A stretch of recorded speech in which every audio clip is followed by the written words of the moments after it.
بسم اللہ الرحمن الرحیم وَلَئِن مُتُّمْ، اور اگر تم مر گئے، او قتلتم، یا مارے گئے، قتل کیے گئے، لَإِلَى اللَّهِ تُحْشَرُونَ، البتہ اللہ ہی کی طرف تم جمع کیے جاؤ گے۔ لَإِلَى اللَّهِ، لا نہیں ہے یہاں پہ، لا کا مطلب ہوتا ہے نہیں، یہ ہے لَإِلَى اللَّهِ، تو اللہ ہی کی طرف، البتہ اللہ ہی کی طرف،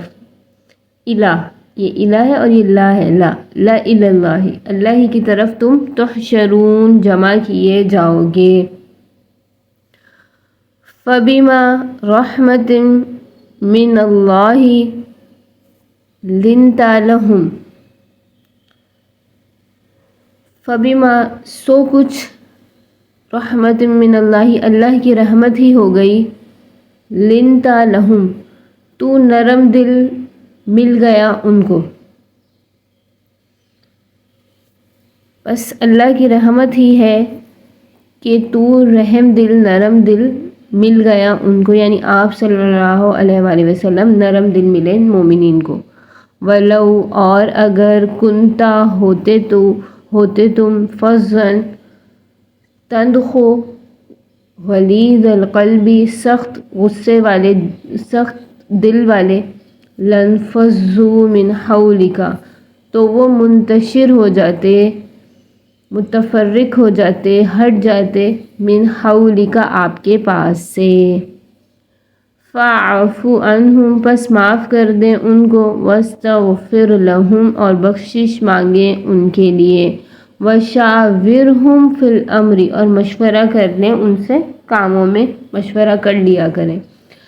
فَإِذَا، پھر جب عزمت، عزم کر لو، فَتَوَكَّلْ عَلَى اللَّهِ، تو بھروسہ رکھو اللہ پر۔ ان اللہ، بے شک اللہ تعالیٰ، یحب المتوکلین، پسند کرتا ہے توکل کرنے والوں کو۔ ان ینصرکم اللہ، اگر وہ مدد کرے گا اللہ تمہاری، ان ینصرکم، اگر اللہ تمہاری مدد کرے گا، فلا غالب لکم، تو نہیں غالب آ سکے گا تم پر کوئی، فلا پس نہیں، غالبہ غالب آ سکے گا، لکم تم پر کوئی۔ وَإِن يَخْذُلْكُمْ، اور اگر وہ مدد نہ کرے تمہاری، فَمَنْ ذَا الَّذِي، پھر کون ہے جو، يَنْصُرُكُمْ مِنْ بَعْدِهِ، جو مدد کرے تمہاری اس کے بعد۔ وَعَلَى اللَّهِ، اور اللہ ہی پر، فَيَتَوَكَّلِ الْمُؤْمِنُونَ، بھروسہ کرنا چاہیے مومنین کو۔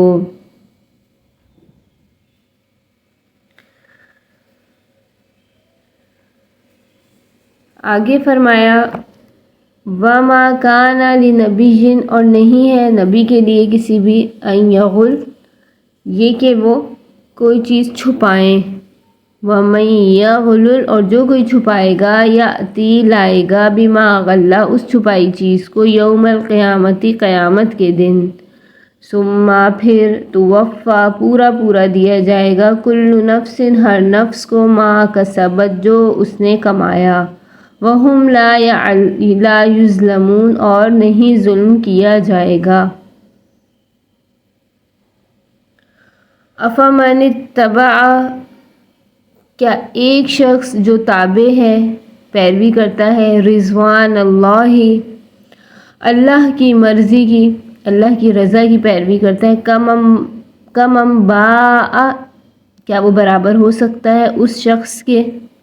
بسخط من اللہ، جس نے کمایا، باء کمایا، بسخط من اللہ، اللہ کی ناراضگی کو، اللہ کے غصے کو، ومأواہ جہنم، اور اس کا ٹھکانہ جہنم ہے، وبئس المصیر، اور وہ برا ٹھکانہ ہے۔ ہم درجات عند اللہ، ان کے لیے درجات ہیں اللہ کے پاس، واللہ بصیر بما یعملون، اور اللہ تعالیٰ دیکھ رہا ہے جو وہ اعمال کرتے ہیں۔ لقد، البتہ تحقیق، من اللہ احسان کر دیا اللہ نے علی المؤمنین مومنین پر اذ بعث فیہم کہ بھیجا آپ کو ان میں رسول بنا کر من انفسہم انہی میں سے یتلو و تلاوت کرتا ہے علیہم ان پر آیاتہ اللہ کی آیتیں یعنی اللہ کی آیتیں تلاوت کرتا ہے ویزکیہم اور ان کو پاک کرتا ہے وَيُعَلِّمُهُمُ الْكِتَابَ اور ان کو سکھاتا ہے کتاب والحکمت اور حکمت وَإِن كَانُوا اور تھے من قبل اس سے پہلے تھے وہ لفی ضلال مبین کھلی گمراہی میں صریح گمراہی میں ضلال گمراہی مبین صریح کھلی اولما پھر جب کبھی اصابت کو مصیبت پہنچی تم کو مصیبت قد اصبتم تحقیق کے پہنچی ہے ان کو بھی مثلیہا اسی کی طرح قل تم کہا تم نے ان ھذا یہ کیسے ہو گیا قل کہہ دیجئے ہوا من عند انفسکم یہ تمہارے اپنے نفسوں کی وجہ سے ہے ان اللہ بے شک اللہ تعالی علی کل شیء ہر شے پر قدیر قادر ہے اللہ تعالیٰ نے ان آیات مبارکہ میں فرمایا کہ اگر تم مر گئے یا مارے گئے تو البتہ اللہ ہی کے آگے اکٹھے ہوں گے تم سب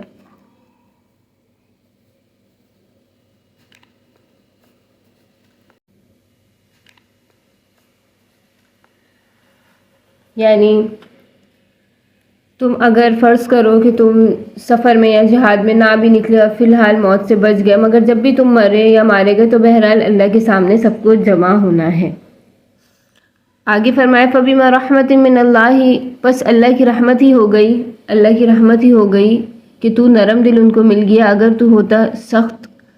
تنخو اور سخت دل تو وہ منتشر ہو جاتے آپ کے پاس سے متفرق ہو جاتے پس ان کو معاف کریں اور مغفرت طلب کریں ان کے لیے اور مشورہ لے لیا کریں کاموں میں پھر جب ارادہ کر لیں کسی کام کو تو اللہ پر بھروسہ رکھیں بے شک اللہ متوکلین کے ساتھ ہے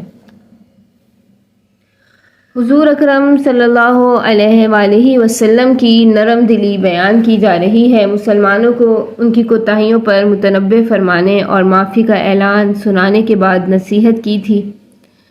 کہ آئندہ جماعت کی باتوں سے فریب مت کھانا اس آیت میں ان کے عفو تقصیر کی تکمیل کی گئی ہے چونکہ جنگ احد میں سخت خوفناک غلطی اور زبردست کوتاہی مسلمانوں سے ہوئی تھی شاید آپ صلی اللہ علیہ وسلم کا دل خفا ہوا ہوگا اور چاہا ہوگا کہ آئندہ ان سے مشورہ لے کر کام نہ کیا جائے اس لیے اللہ تعالیٰ نے نہایت عجیب و غریب انداز میں ان کی سفارش کی اول اپنی طرف سے معافی کا اعلان کر دیا کیونکہ اللہ کو معلوم تھا کہ آپ صلی اللہ علیہ وسلم کا غصہ اور رنج خالص اپنے اللہ کے لیے ہوتا ہے پھر فرمایا فبما رحمت من اللہ لنت لہم یعنی اللہ کی کتنی بڑی رحمت ہے آپ پر اور ان پر کہ آپ صلی اللہ علیہ وسلم کو اس قدر خوش اخلاق اور نرم خو بنا دیا کوئی اور ہوتا تو خدا جانے کیا سخت معاملہ رویہ اختیار کرتا یہ کچھ اللہ ہی کی مہربانی ہے کہ تجھ جیسا شفیق نرم دل پیغمبر ان کو مل گیا فرض کیجئے اگر آپ کا دل سخت ہوتا اور مزاج میں شدت ہوتی تو یہ قوم آپ کی گرد کہاں جمع رہ سکتی تھی ان سے کوئی غلطی ہوتی آپ سخت پکڑتے تو شرم و دہشت کے مارے پاس بھی نہ آ سکتے اس طرح یہ لوگ بڑی خیر و سعادت سے محروم رہ جاتے اور جمعیت اسلامی کا شیرازہ بکھر جاتا لیکن اللہ تعالیٰ نے آپ کو نرم دل اور نرم خو بنایا آپ اصلاح کے ساتھ ان کی کوتاہیوں سے بھی اغماس کرتے رہے سو یہ کوتاہی بھی جہاں تک آپ کے حقوق کا تعلق ہے معاف کر دیجئے اور اللہ اپنا حق معاف کر چکا مزید دلجوئی کے لیے ہم سے بھی ان کے لیے معافی طلب کریں فاستغفر لہم اور بالکل مطمئن ہو جائیں صحابہ کرام سے مشاورت کا حکم بھی دیا وشاورہم فی الامر، اور صرف معاف کر دینا ہی نہیں، آئندہ بدستور ان سے معاملات میں مشورہ لیا کریں۔ مشاورت کے بعد جب ایک بات طے ہو جائے اور پختہ ارادہ ہو جائے، عزم ہو جائے، پھر اللہ پر توکل کر کے اس کو بلا پس و پیش کر گزریں۔ فتوکل اللہ، اللہ پر توکل کر کے وہ کر لیں۔ اور اللہ تعالیٰ متوکلین کو پسند کرتا ہے، ان کے کام بنا دیتا ہے۔ حضرت علی رضی اللہ عنہ سے روایت ہے، حضرت صلی اللہ علیہ وآلہ وسلم سے سوال کیا گیا عزم کیا ہے؟ فرمایا مشاورۃ اہل الرأی ثم اتباعہم، یعنی مشاورت کرنا، اہل رائے لینا اور پھر اس کی اتباع کرنا۔ حضرت علی رضی اللہ عنہ کی حدیث ہے کہ یا رسول اللہ، جو بات ہم کتاب و سنت میں نہ پائیں، یعنی قرآن مجید اور حدیث میں نہ پائیں، تو اس میں کیا طریقہ اختیار کریں، کیا طریقہ استعمال کریں؟ فرمایا فقہائے عابدین، سمجھدار جو اللہ والے ہیں، ان سے مشورہ کرو اور کسی ایک دو کی رائے مت جاری کرو، سب سے مشورہ کر لو۔ اللہ پر توکل کرنے کی ہدایت بھی دی گئی۔ پہلے آپ کو فرمایا تھا بھروسہ کرو اللہ پر، یہاں بتایا کہ بھروسے کے لائق ایسی ہی ذات ہے جو سب سے زبردست اور غالب ہے۔ سب مسلمانوں کو اسی کی امداد پر توکل کرنا چاہیے۔ گویا مسلمانوں کی تقصیر خود معاف کرنے اور اپنے پیغمبر سے معاف کرا دینے کے بعد ان کو نصیحت کی جاتی ہے کہ کسی کے کہنے سننے میں نہ آئیں، خالص اللہ پر بھروسہ رکھیں، اس کی مدد ہوگی تو کوئی طاقت تم پر غالب نہیں آ سکتی۔ ان ینصرکم اللہ، اگر وہ تمہاری مدد کرے گا اللہ، فلا غالب لکم، تو تم پر کوئی غالب نہیں آ سکتا، جیسا کہ بدر میں ہوا۔ وَإِن يَخْذُلْكُمْ، اور اگر اس کی نہیں مدد ہوگی، فَمَنْ ذَا الَّذِي يَنصُرُكُمْ، تو پھر کون ہے جو تمہاری مدد کرے اس کے بعد؟ اور کسی مصلحت کی وجہ سے اگر مدد نہ کرے تو پھر کوئی مدد نہیں کر سکتا، جیسا کہ احد میں ہوا۔ وَعَلَى اللَّهِ فَلْيَتَوَكَّلِ الْمُؤْمِنُونَ، اور اللہ ہی پر بھروسہ کرنا چاہیے مومنین کو۔ وَمَا كَانَ لِنَبِيٍّ أَن يَغُلَّ، اور نہیں ہے نبی کہ وہ کچھ چھپائیں، اور جو چھپائے تو وہ لائے گا قیامت میں اس چھپی چیز کو، پھر پورا دیا جائے گا ہر نفس کو ما کسبت، جو انہوں نے کمایا، اور نہیں ظلم کیا جائے گا۔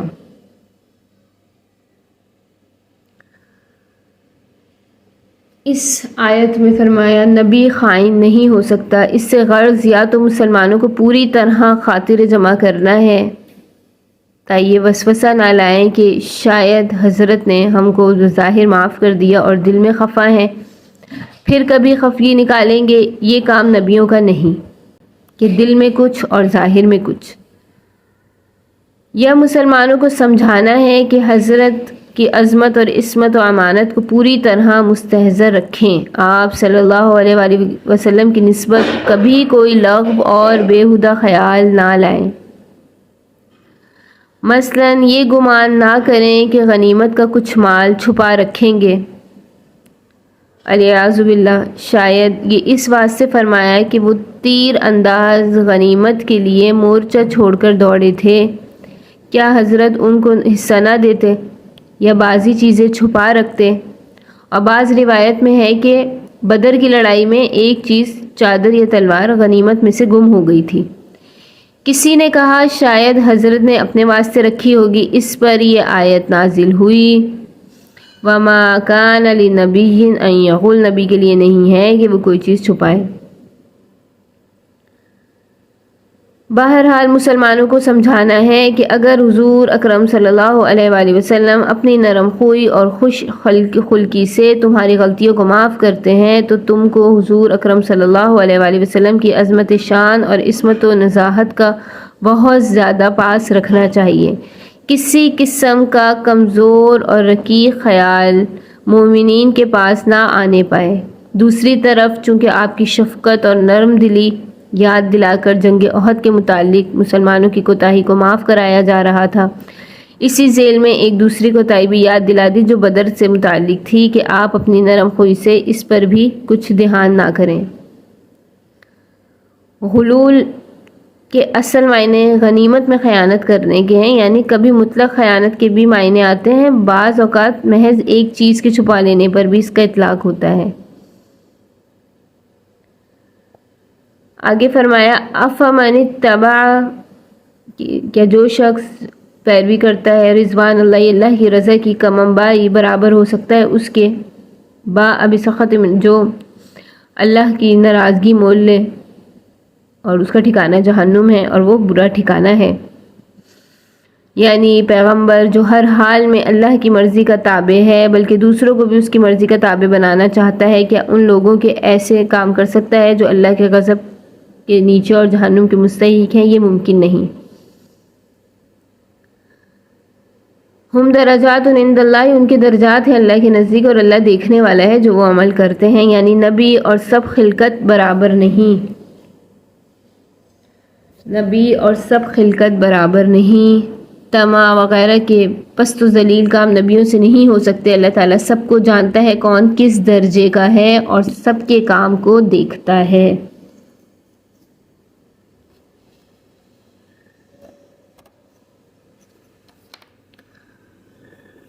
اور ایسی پست طبیعت والوں کو منصب و نبوت پر سرفراز فرمائے گا کہ اللہ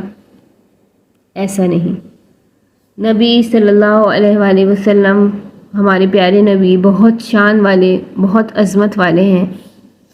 اور اللہ نے تمام نبیوں کو ہی ان چیزوں سے پاک رکھا ہے کہ دنیا کی کوئی بھی چیز، کوئی بھی چھوٹی سی چیز ان کے دل میں آئے۔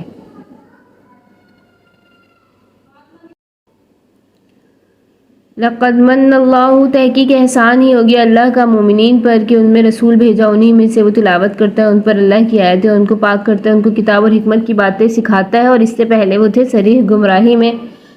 یعنی لوگوں پر اللہ تعالیٰ کا احسان ہے کہ نبی بنا کر بھیجا آپ صلی اللہ علیہ وآلہ وسلم کو، یعنی انہی کی جنس اور قوم میں ایک آدمی رسول بنا کر بھیجا جس کے پاس بیٹھنا، بات چیت کرنا، زبان سمجھنا اور ہر قسم کے انوار و برکات کا استفادہ کرنا آسان ہے۔ اس کے احوال، اخلاق، سمانے زندگی، امانت، دیانت، خدا ترسی اور پاک بازی سے وہ خوب طرح واقف ہیں۔ اپنی ہی قوم اور کنبے کے آدمی سے جب معجزات ظاہر ہوتے دیکھتے ہیں تو یقین لانے میں زیادہ سہولت ہوتی ہے۔ فرض کرو کوئی جن یا فرشتہ رسول بنا کر بھیجا جاتا تو معجزات دیکھ کر یہ خیال کر لینا ممکن تھا کہ چونکہ جن سے بشر سے جدا ہے، جدا مخلوق ہے، تو شاید یہ اسی کی خاص صورت اور نوعیہ ہے اور ہمارا اس سے عاجز رہ جانا دلیل نبوت نہیں بن سکتا۔ بہرحال مومنین کو اللہ کا احسان ماننا چاہیے کہ اس نے ایسا رسول بھیجا جس سے بے تکلف فیض حاصل کر سکتے ہیں، اور وہ باوجود معزز ترین اور بلند ترین منصب پر فائز ہونے کے انہی کے مجمع میں نہایت نرم خوئی اور ملاطفت کے ساتھ گھلا ملا رہتا ہے صلی اللہ علیہ وآلہ وسلم۔ بعثت نبی کے 4 عظیم مقاصد اس آیت میں بیان کیے گئے۔ اس مضمون کو آیت سورہ بقرہ میں بھی 2 جگہ گزر چکی ہے اس طرح کی۔ خلاصہ یہ کہ آپ صلی اللہ علیہ وسلم کی 4 شانیں بیان کی گئی ہیں۔ تلاوت آیات، یعنی اللہ کی آیتیں پڑھ کے سناتے ہیں۔ نمبر 2 ہے تزکیہ نفس، یزکیہم، یعنی ان کو پاک کرتے ہیں، ان کے دلوں کو مانجتے ہیں۔ نمبر 3 ہے تعلیم کتاب کی تعلیم دیتے ہیں، یعنی کتاب اللہ کی مراد کیا ہے اس کو بتانا، اور اس کی ضرورت خاص مواقع میں پیش آتی تھی، مثلا ایک لفظ کے کچھ معنی اور پھر محاورے کے لحاظ سے کچھ معنی، وہ سب بتانا، اور حکمت کی باتیں ان کو سکھانا۔ تعلیم حکمت کی گہری باتیں سکھانا، اور قرآن کریم کے جو اسرار اور لطائف اور شریعت کے دقیق و عمیق جو راز ہیں اس پر مطلع کرنا، خواہ تصریحاً ہوں وہ یا اشارتاً ہوں۔ آپ نے خدا کی توفیق اور مدد سے علم و عمل کے ان اعلیٰ مراتب پر اس درماندہ قوم کو فائز کیا جو صدیوں سے انتہائی جہل و حیرت سے اور صریح گمراہی میں غرق تھی۔ آپ کی چند روزہ تعلیم و صحبت سے وہ ساری دنیا کے لیے ہادی و معلم بن گئی، لہٰذا انہیں چاہیے کہ اس نعمت عظمیٰ کی قدر کو پہچانیں اور کبھی بھولے سے ایسی حرکت نہ کرے جس سے آپ کا دل ہے وہ متعلم ہو۔ آگے مسلمانوں کو تسلی دی، اولما صحابتکم کی جب تمہیں کوئی مصیبت پہنچی تحقیق ان کو بھی اسی طرح کی پہنچ چکی اور تم یہ کہتے ہو کہ یہ کہاں سے ہوا، یہ کیسے ہوا، تو کہو کہ یہ تمہارے اپنے نفسوں کی وجہ سے، اللہ ہر شے پر قادر ہے۔ پہلے سے جو ہے پچھلی آیات سے احد کا قصہ چلا آتا تھا، درمیان میں جو کوئی کوتاہی ہوتی اس کے عفو کا ذکر ہوتا، اس کی مناسبت سے نبی کریم صلی اللہ علیہ وسلم کے اخلاق اور حقوق یاد دلائے گئے۔ اب پھر احد کے قصے کی طرف یہ بیان ہو رہا ہے، یعنی جنگ احد میں جو تکلیف اور نقصان اٹھانا پڑا، کیا اس پر تم تعجب سے کہتے ہو کہ یہ مصیبت کہاں سے آ گئی؟ قلتم ان ھذا، کہاں سے آ گئی یہ مصیبت؟ ہم تو مسلمان مجاہد تھے تو جو اللہ کے راستے میں اس کے دشمنوں سے لڑنے کے لیے نکلے تھے، اللہ تعالیٰ پیغمبر کی زبانی نصرت امداد کا وعدہ فرما چکا تھا، پھر یہ مصیبت ہم پر کیوں کر اور کدھر سے آ گئی؟ ایسا کہتے وقت سوچنا چاہیے کہ جس قدر تکلیف تم کو پہنچی اس سے دو چند تکلیف ان کو بھی پہنچی۔ احد میں تمہارے تقریباً 70 آدمی شہید ہوئے، بدر میں ان کے 70 مارے جا چکے اور 70 تمہارے ہاتھ قید ہوئے جن پر تم کو پورا قابو حاصل تھا، چاہتے تو قتل کر ڈالتے۔ پھر احد میں بھی ابتداءً ان کے 20 سے زائد قتل ہو چکے ہیں، اور اگر تھوڑی دیر کے لیے تم کو ہزیمت شکست ہوئی تو پھر بدر میں ان کو تباہ کن ہزیمت مل چکی، اور احد میں بھی جب تم جم کر لڑے تو وہ منہزم ہوئے اور پھر آخر وہ میدان چھوڑ کر چلے گئے۔ ایسی صورت میں انصافاً تم کو اپنی تکلیف کا شکوہ کرنے اور زیادہ بددل ہونے کا موقع نہیں۔ اگر غور کرو تو تم خود ہی اس مصیبت کا سبب بنے ہو۔ ہوا من عند انفسکم، تم نے جوش میں آ کر پیغمبر کی اور بہت سے تجربہ کاروں کی رائے قبول نہ کی، اپنی پسند اور اختیار سے مدینے کے باہر محاذ جنگ قائم کیا، پھر باوجود نہیں شدید کے تیر اندازوں نے اہم مورچہ چھوڑ کر مرکز خالی کر دیا، اور 1 سال پہلے جب بدر کے متعلق تم کو اختیار دیا گیا تھا یا انہیں قتل کر دو جو قیدی تھے بدر کے، ان کے متعلق یا قتل کر دو یا فدیہ لے کر چھوڑ دو، اس شرط پر کہ آئندہ اتنے ہی آدمی تم سے لیے جائیں گے، تو تم نے فدیے کی صورت اختیار کی اور شرط کو قبول کر لیا۔ اب وہی شرط پوری کرائی گئی تو تعجب اور انکار کا کیا موقع ہے؟ یہ چیز تو خود اپنی طرف سے تم قبول کر چکے تھے۔ اور جو بدر کے قیدی کا واقعہ آئے گا وہ پورا سورہ انفال میں انشاءاللہ بیان کیا جائے گا۔ Subscribe Sukuni Kalp.